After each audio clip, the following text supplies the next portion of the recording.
madaxweynaha jamhuuriyadda Soomaaliland Axmed Maxamed Maxamuud Siilaanyo ayaa maanta qasriga madaxtooyada iskugu yeedhay golihiisa wasiirada iyo agaasimayaasha waxaana kulankaasi uu ka qabsoomay xarunta madaxtooyada Soomaaliland. Kulankan uu madaxweynuhu iskugu yeedhay golihiisa wasiirada iyo agaasimayaasha guud waxaana ugu horeyn ka hadlay shirkaasi wasiirka wasaaradda diinta iyo awqaafta Sheekh Khaliil Cabdillaahi Axmed waxaanu hadalkiisii ku bilaabay sidan: ilaahay waxaan ka baryay subxaanahu wa ta'aala dadka quraanka qaatay ee Allah ka cabsaday ee danahooda gartay ilaahayna marka hore uu hoggaansamay si ilaahay danahooda u tuso ilaahayna naga yeelo kuwa asxaabul jannaha ah ilaahay subxaanahu wa ta'aala waa kuwa voiceeye ilaahay subxaanahu wa ta'aala aayadka ku sheegay kuwa Allah ay naga dhigo ilaahay talada toosiyo dalka Allah inoo barakeeyo madaxda qarankana ilaahay subxaanahu wa ta'aala danaha dadka ha ka shaqeeyaan kuwa ilaahay subxaanahu wa ta'aala ku hanuuniya amalka wanaagsan iyo waaltinimada iyo midnimada iyo akhlaaq wanaagga Allah inaga hawlgala dawladda ayaa waxa uu salka ku hayay kadib markii madaxweyne Siilaanyo ka shaqeeyay wasiiradiisa oo hore shakigaasi u dhacay waxaana uu madaxweynuhu kulankan ku soo kordhiyay walow aanu hore u dhici jirin in madaxweynuhu golihiisa wasiirada markuu la shirayo aanay ka soo qayb galin cid kale hase ahaatee waxa kulankan xaadir ka ahaa ama goobjoog ka ahaa agaasimayaasha guud ee wasaaradaha kala duwan dawladda waxaana uu madaxweynuhu hadal uu halka ka jeediyay ku sheegay inuu aad ugu faraxsan yahay golihiisa wasiirada oo la shirayo iyo agaasimayaashiisa oo aan hore ugu jiri jirin shirkiisa toddobaadlaha ah isagoo hadalkiisa sii watana madaxweynaha marwooyin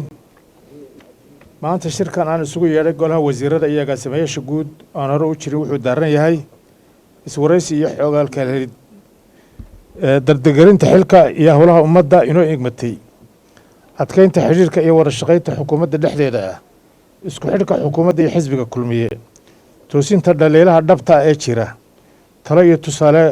wixii dan loo arko. Madaxweynaha jamhuuriyadda Soomaaliland oo goobtaasi ka hadlay ayaa sheegay in ay fiican tahay in isku xidhnaadaan hay'adaha iyo laamaha kala duwan ee dawladdu si ay u wada shaqeeyaan laamahaasi waxaanu sheegay in dhaliilaha fara badan ee ay dadweynuhu soo jeedinayaan wixii suurtagal ah ay tahay in laga jawaabo kana jawaabto xukuumadda uu madaxda ka yahay madaxweyne Siilaanyo waxaanu agaasimayaasha guud iyo wasiiradiisa uu ku canaantay in ay sida ugu dhaqsaha badan sida ay u shaqeynayaan ama shaqooyinkooda maalmeedku ay kuwa dhiirigelin iyo dardar ay ka muuqato golihiina wasiirada iyo agaasimayaasha guud waxaan idinka mahadnaqayaa sida hagar la'aanta ah aad u gurateen xilkii iyo waajibaadkii aan idin igmaday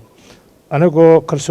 ku qaba kalsooni badan kartidiina haddana waxaan idinku boorinayaa inaad isku duubnaataan dadaalkiina laba laabtaan daacadnimada dalka ugu shaqaysaan aad iyo aad baa u mahadsantihiin. waa Axmed Cali Axmed Somaliland Live Hargeysa.